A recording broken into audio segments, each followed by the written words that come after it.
buenos días en este domingo 30 de junio del 2024. Los saluda el presbítero Hermenegildo Saldaña, siervo misionero de la Santísima Trinidad.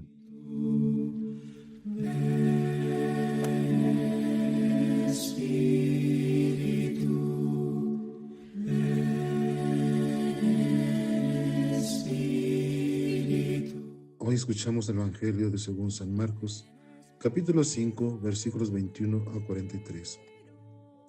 En aquel tiempo, cuando Jesús regresó en la barca al otro lado del lago, se quedó en la orilla, y allí se le reunió mucha gente.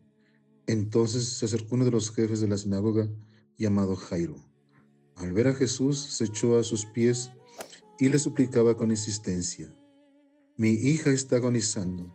Ven a imponerle las manos para que se cure y viva».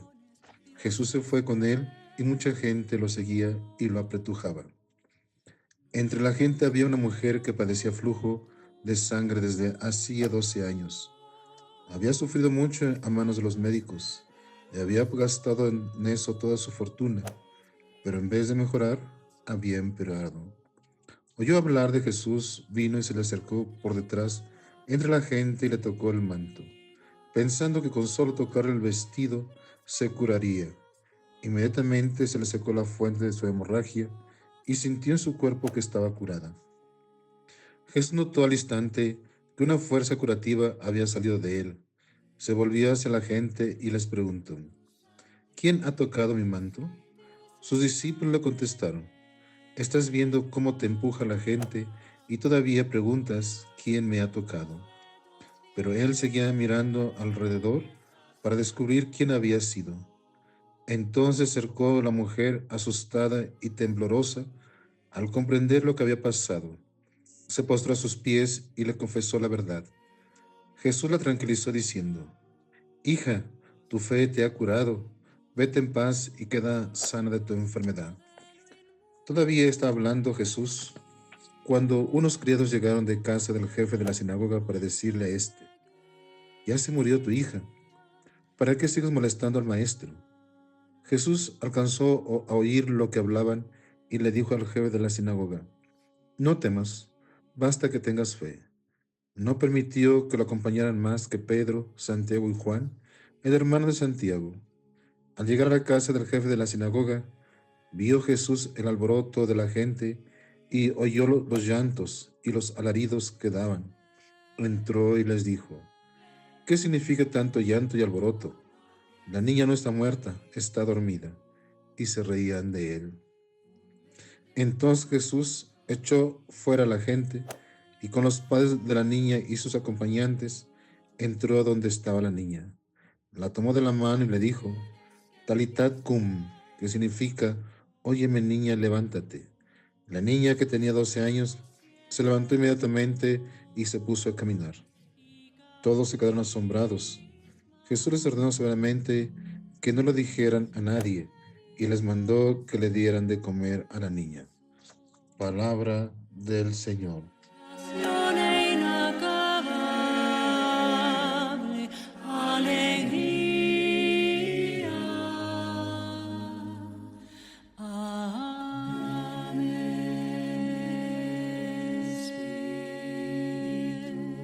En este Evangelio encontramos dos episodios muy parecidos o similares, pero también como muy cuestionantes en el hecho de cómo se da el milagro. Encontramos el primero, que la hija de Jairo revive, y que en el segundo, la curación de la mujer hemorroísa. Ambos episodios tienen como protagonista a un personaje femenino. En uno está una mujer ya grande y en otro está una niña de 12 años. Según el texto bíblico, quien aparece primero es Jairo suplicando por la curación de su hija.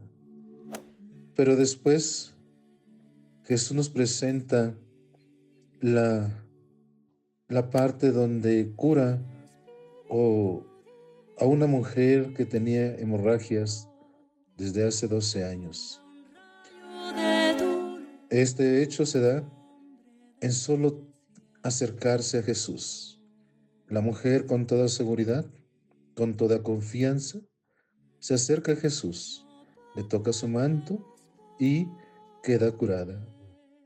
Jesús se da cuenta de este acontecimiento y le llama: una fuerza ha salido de mí. Se da cuenta de este hecho para demostrar a los judíos que Él es el Mesías, el Hijo de Dios. Después de que cura a esta mujer, viene la parte donde devuelve la vida a una niña de 12 años. De acuerdo a los testimonios, la niña estaba muerta. En ambos episodios aparece, según el texto bíblico, mucha gente. Pero nos damos cuenta que en la segunda parte de la resurrección de la niña, ya en este momento, el público es más restringido. Jesús pide que salgan porque ve mucho llanto y alboroto, y eso no le permite realizar el milagro de la resurrección. Entre todo esto, el relato es muy rico y, aunque tiene grandes detalles para reflexionar en nuestros días acerca de nuestras propias enfermedades y nuestras propias limitaciones.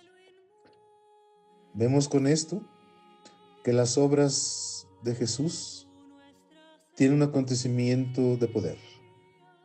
Son dos escenarios distintos, donde la mujer curada en medio de la multitud, la niña es revivida a la vista de muy pocas personas. Algunas cosas tienen que ocurrir a la vista de todos, en una sociedad, en una cultura, en una tradición. Pero aún podemos ver que otras están más restringidas. La mujer, ya grande, una mujer hemorroísa, tenía una enfermedad que para la cultura judía la hacía impura y excluida. Pensemos cómo se sentiría esta mujer, totalmente excluida. Con esto, Jesús nos muestra la santidad de Dios que se propaga a través de estos dos acontecimientos. Las palabras de Jesús son fuertes y causan una conmoción ante el público. Por una parte, introducen a la mujer en la familia de Jesús, en la comunidad creada en torno a Él.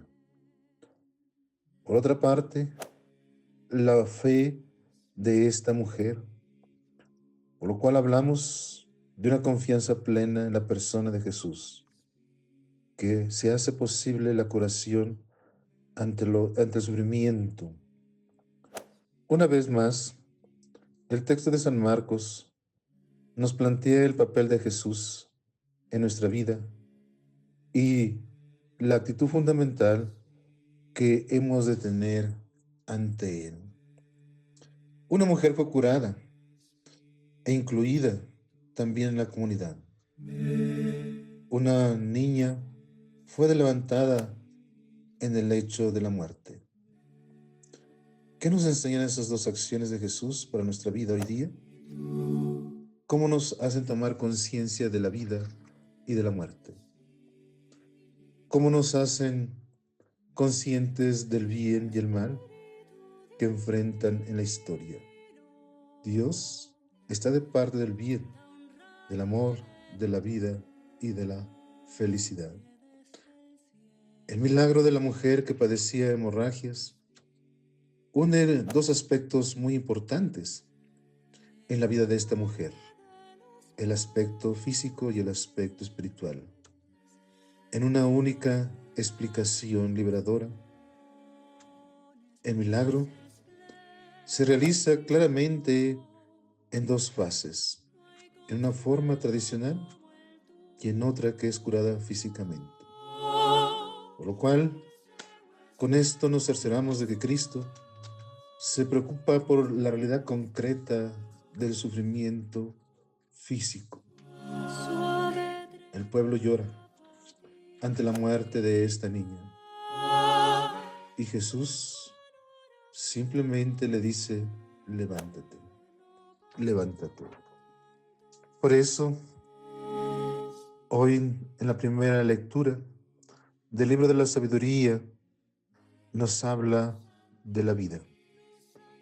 De Dios viene la vida y la vida no puede causar la muerte. Dios no se puede alegrar con la destrucción de los vivientes. El hombre, con su vida injusta, que esto lo hace estar lejos de los caminos de Dios, de la alianza, cuando se aleja es cuando busca su muerte. Estamos conscientes de que Dios creó al hombre para vivir en comunión con Dios aquí y después de su muerte. Por eso San Pablo nos va a recalcar mucho sobre la resurrección. La muerte no es el fin, es el medio para llegar a la resurrección con Cristo. Con esto, pues hoy reflexionamos en la segunda carta a los Corintios. Pablo hace una colecta. Y esta colecta tiene un sentido de generosidad, tiene un sentido de caridad. Muy bien que compara esta parte donde Jesús se hizo pobre por nosotros para hacernos ricos con su pobreza. Con esto contemplamos que Cristo nos enriquece con su pobreza y descubrimos la verdadera riqueza.